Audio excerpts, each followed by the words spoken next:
Merci de votre fidélité sur Canal Congo Télévision. Pour vous informer, le comité de conjoncture économique s'est réuni à la primature le jeudi 8 août sous la présidence du Premier ministre Judith Suminwa afin d'examiner la situation économique du pays, ainsi déplorant la spéculation du franc congolais faite par certains opérateurs économiques alors que le taux demeure relativement stable sur les marchés interbancaires et parallèles. Depuis le mois dernier, elle annonce un début de contrôle pour contraindre les spéculateurs de la monnaie nationale à revenir à la raison.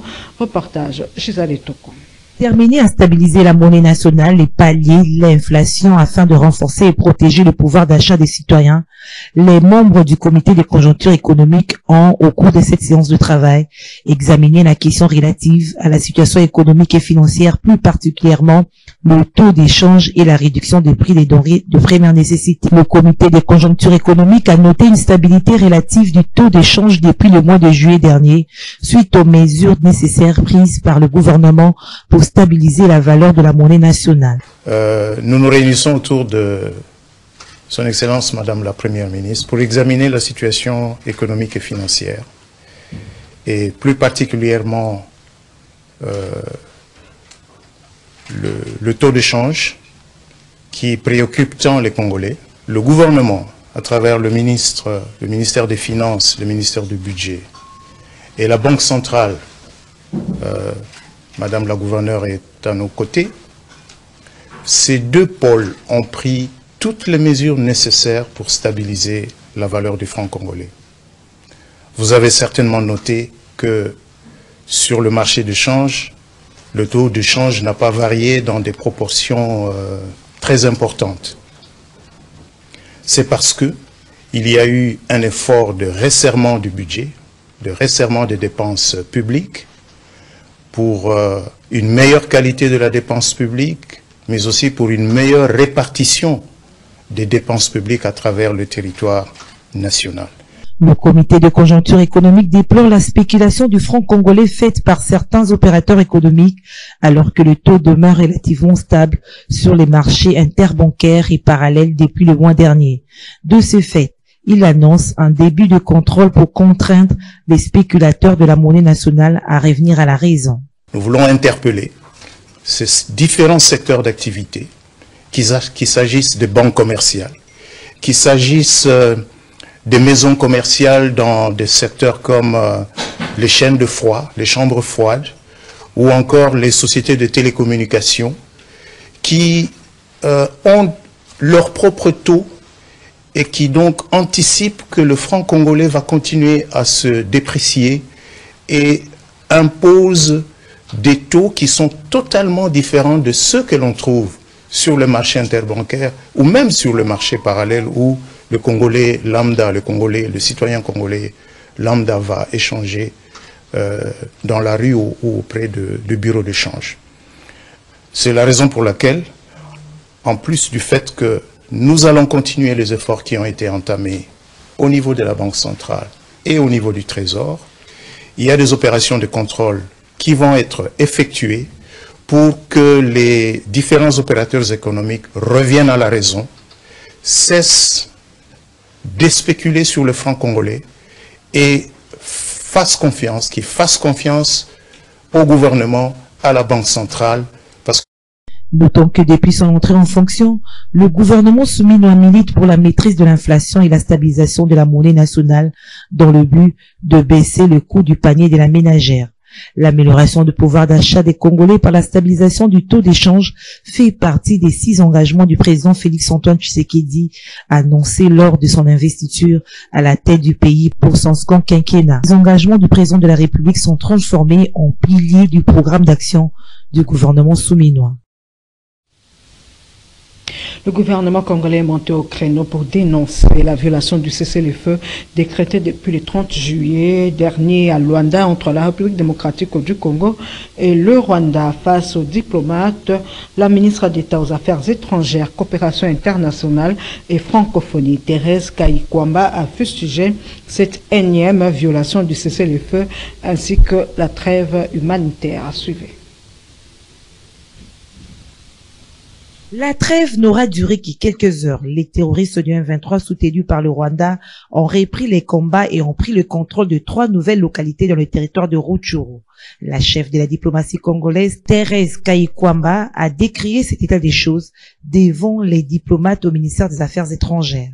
De porter à votre connaissance des faits graves et dangereux, à savoir que malgré le cessez-le-feu, sur le terrain, les RDF et leurs supplétifs se sont une fois encore illustrés par leur violation de la trêve humanitaire et du cessez-le-feu de Luanda, notamment par l'occupation de 3 localités dans le territoire de Rutshuru, à savoir Nyamilima, Ishasha et Nyakokoma.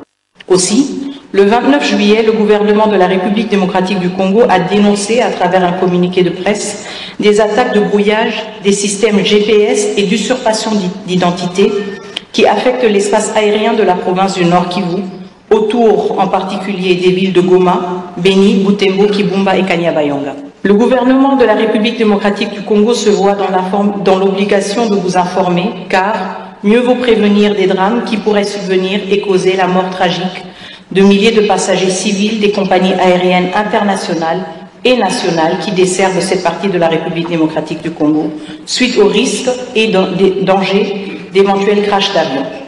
Ces actes de trop doivent être condamnés par tous.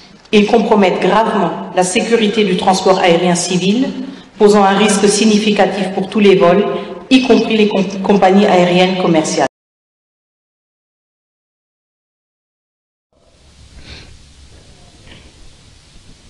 Sachant plus bref que le président sud-africain Cyril Ramaphosa souhaite que le cessez-le-feu signé entre la RDC et le Rwanda soit permanent et que les deux pays continuent à fournir des efforts pour renforcer les relations de coopération. Il a aussi remercié son homologue congolais Joao Lourenço pour ses efforts visant à obtenir ce cessez-le-feu. Il s'est exprimé à Luanda au terme de sa visite de travail de quelques heures en Angola.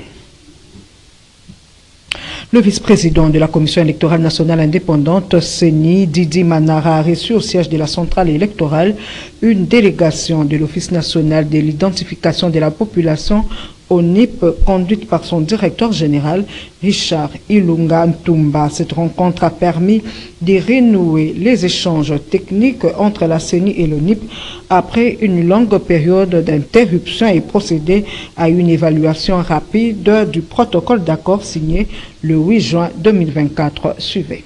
C'est depuis le mois de juin 2023 qu'il y a eu un protocole d'accord a été signé entre la CENI, l'ONIP et l'INS pour que nous puissions mutualiser nos efforts afin de produire un fichier général de la population. Nous venons d'avoir une réunion renouvelée parce que toutes ces réunions ont été suspendues il y a un temps. Nous venons de relancer les travaux pour que les activités reprennent le plus tôt que possible. La CENI est prête à accompagner l'ONIP dans cette activité.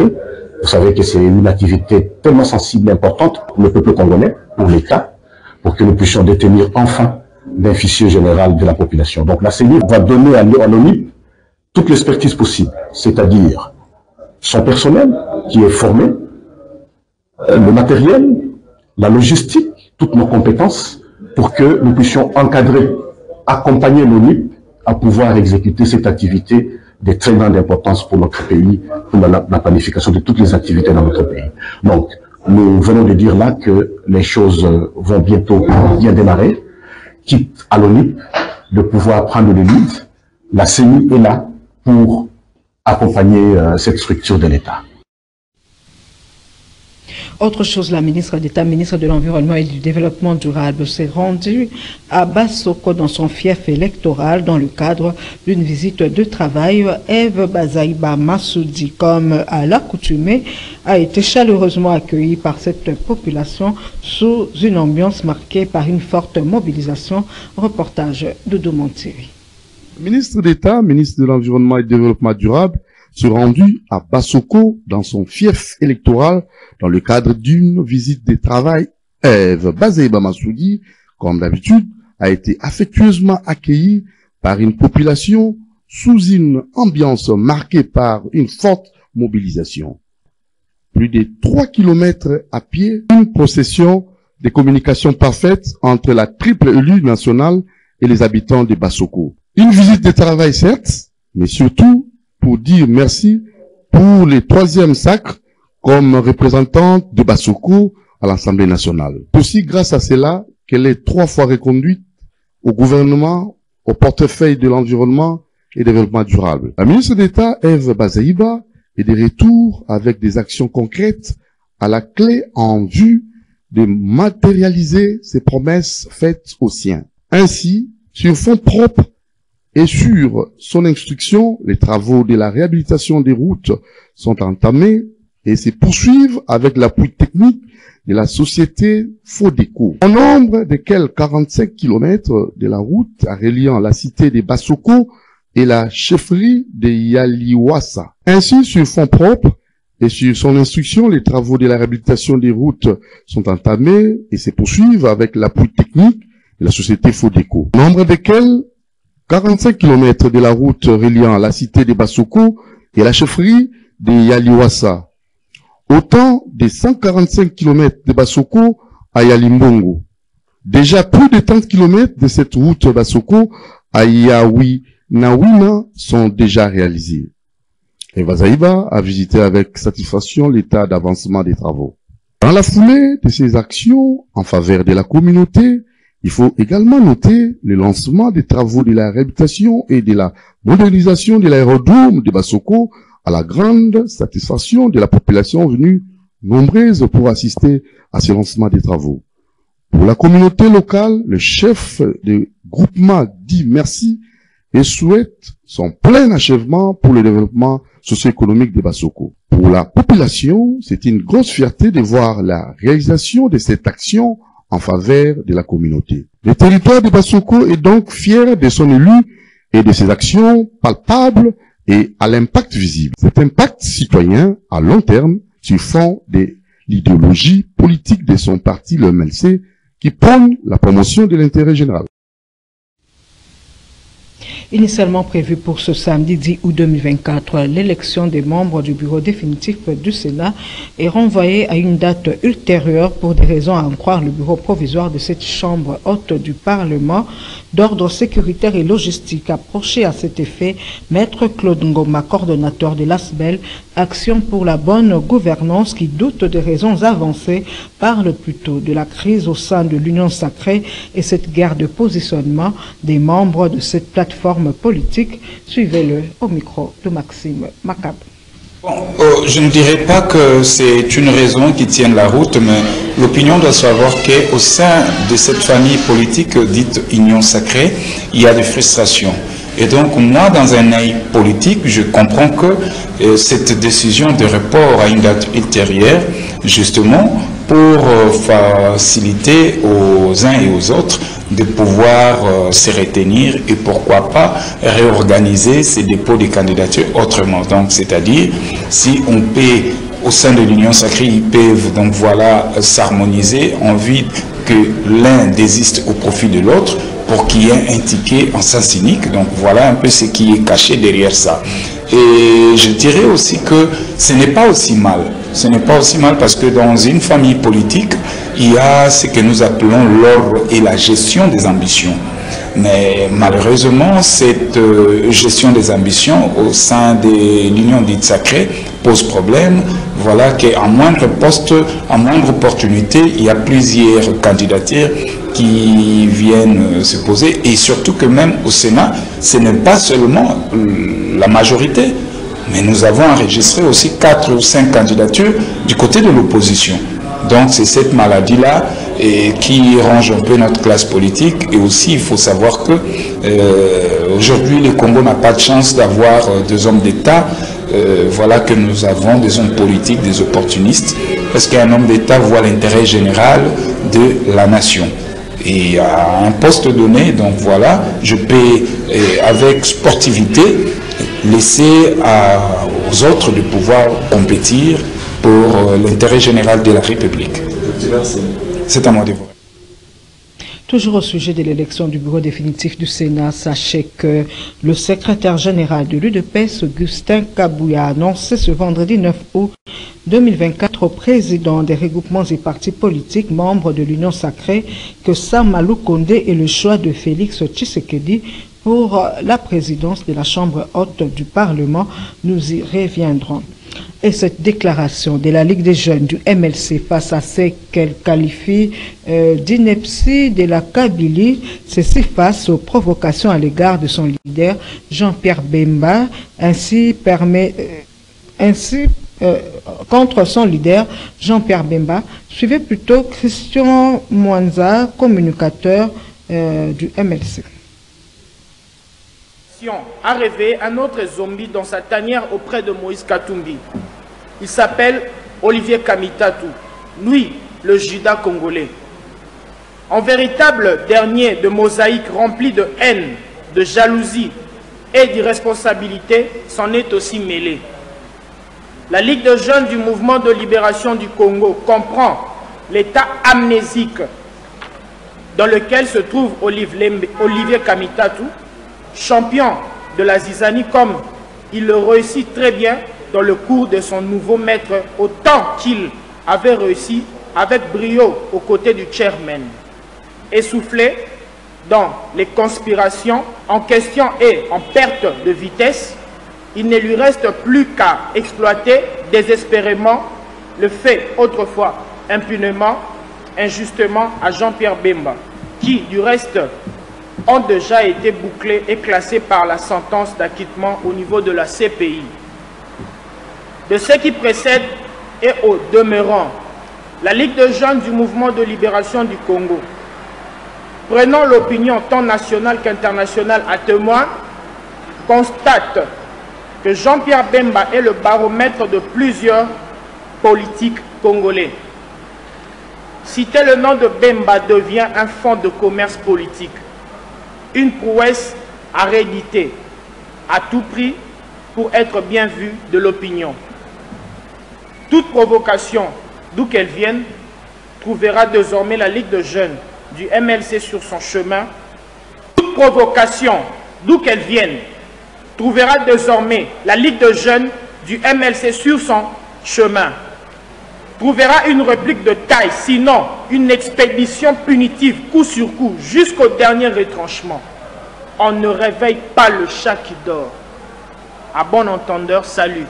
Avec Dieu, nous vaincrons. Un errata dans ce journal, il s'agit de Christian Gomonza et non Mwanza, comme je viens de le dire tout à l'heure. L'appel à la mobilisation des fonds lancé par la Fondation Moussavouli en ville de Butembo pour la construction du pavillon d'endotostomatologie Jano Bemba Saolona à l'hôpital gériatrique de Butembo continue de porter des fruits. C'est dans cette optique que le centre hospitalier médico-diététique Père Morand Kléber a fait un don à cette ASBL de 20 barres de fer de 12 mm de diamètre. Regardez. La Fondation Moussavouli Georges, structure spécialisée du mouvement de libération du Congo MLC, œuvrant en ville de Butembo, vient de recevoir un don de 20 barres de fer de 16 mm de diamètre de la part du centre hospitalier médico-diététique Père Morand Kléber pour la matérialisation du projet de construction pavillon d'endotostomatologie Jano Bemba Saolona au sein de l'hôpital gériatrique de Butembo à Mungo Maternité. Ainsi, le centre hospitalier médico-diététique Père Morand Kléber s'est engagé à financer les travaux d'extraction du moellon en prévision des travaux d'érection du mur des soutènements de la cave du pavillon d'endotostomatologie Bemba Saolona. Les gestes sont ainsi posés en guise d'une double reconnaissance à son Excellence Monsieur Jean-Pierre Bemba, président national du MLC, et avec lui le responsable du réseau CCTV Ralic pour la vulgarisation en juillet dernier au niveau central à Kinshasa des actions socio-sanitaires du centre hospitalier médico-diététique Père Morand Kléber 27 Cavitero et du projet de construction de l'hôpital gériatrique de Butembo à Mungo Maternité. Au coordonnateur exécutif de la FOMIC, le chef de travaux Paluku Moussavouli Georges, pour avoir initié le 8 juillet à Kinshasa la démarche d'affiliation de notre association au MLC. Comme on le voit, la Fondation Georges Moussa-Gouli fait de son mieux pour pérenniser le nom de Jeannot Bemba Saouluna dans cette partie de la RDC. Tout à fait autre chose, le verdict du tribunal de grande instance de Kinshasa-Gombe, siégeant en audience foraine en procédure de flagrance dans l'affaire de déguerpissement immobilier et de l'attaque de GLM a été rendu dans la nuit de jeudi à vendredi. Les juges ont prononcé la peine capitale pour 6 prévenus, tandis que les 3 quarts ont été acquittés. Autre précision dans cet élément.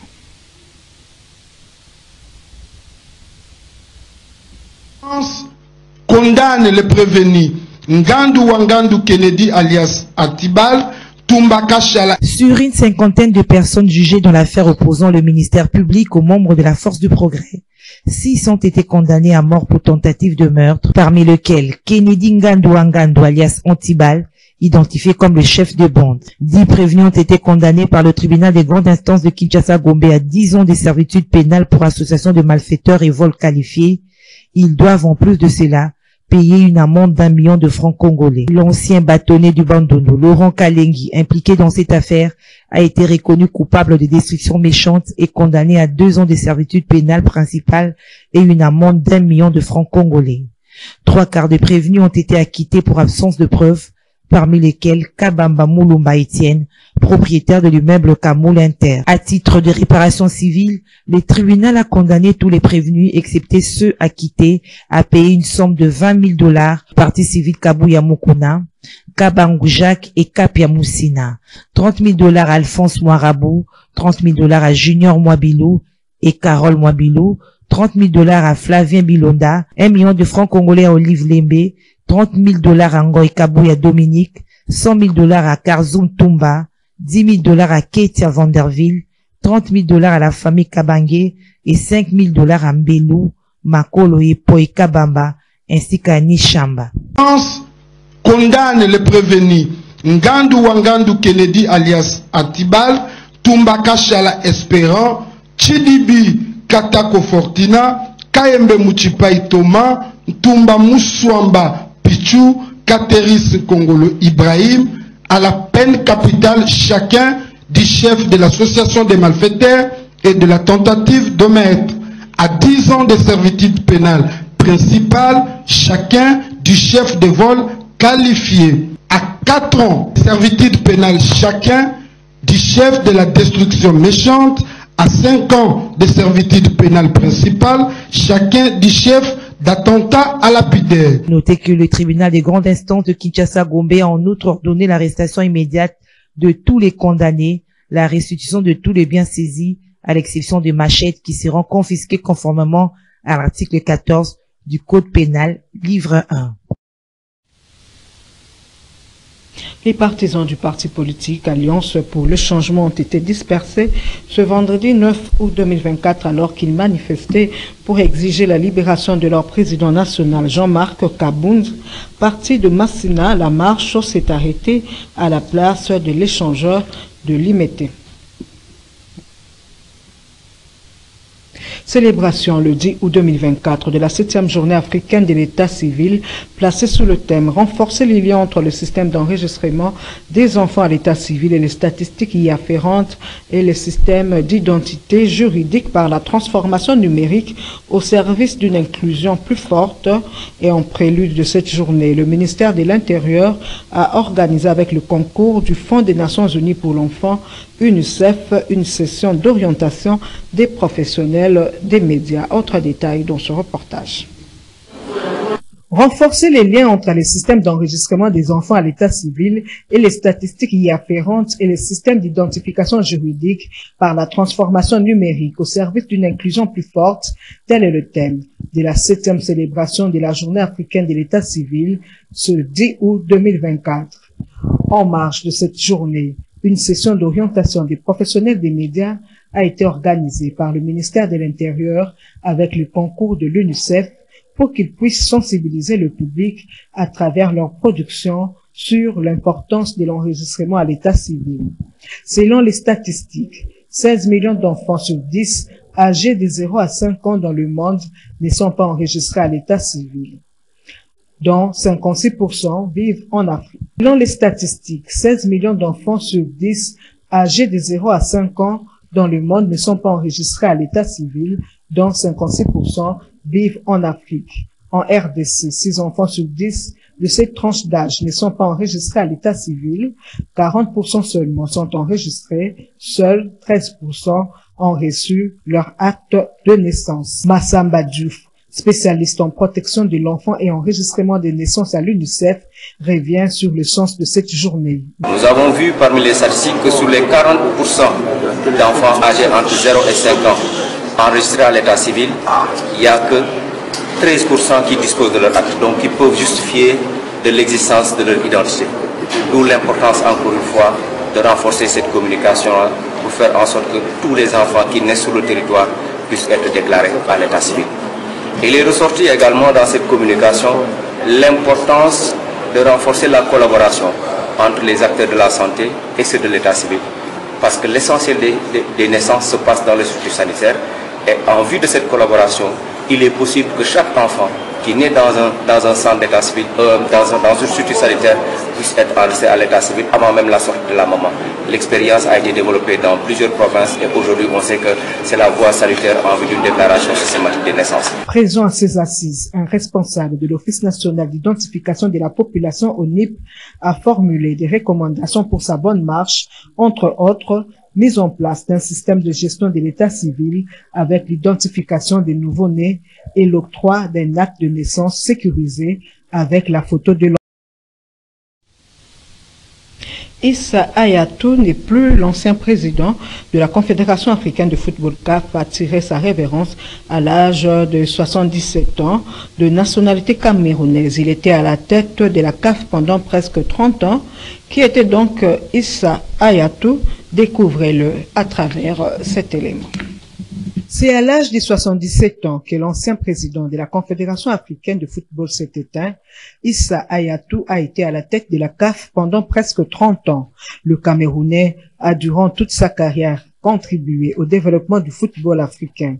Il a obtenu l'organisation de la première Coupe du Monde en Afrique en 2010 et en Afrique du Sud où l'Espagne s'était imposée. Issa Hayatou a aussi occupé le poste de président de la FIFA entre octobre 2015 et février 2016, après la démission de Sepp Blatter. Après 30 ans à la Confédération africaine de football CAF, Issa Hayatou avait occupé les fonctions du président du conseil d'administration de l'Académie nationale camerounaise de football, ANAFOOT, et membre du comité local d'organisation de la CAN 2021. Est mort le 8 août à la veille de ses 78 ans. Et voilà, c'est la fin de ce journal sur Canal Congo Télévision. Merci de l'avoir suivi avec une attention particulière.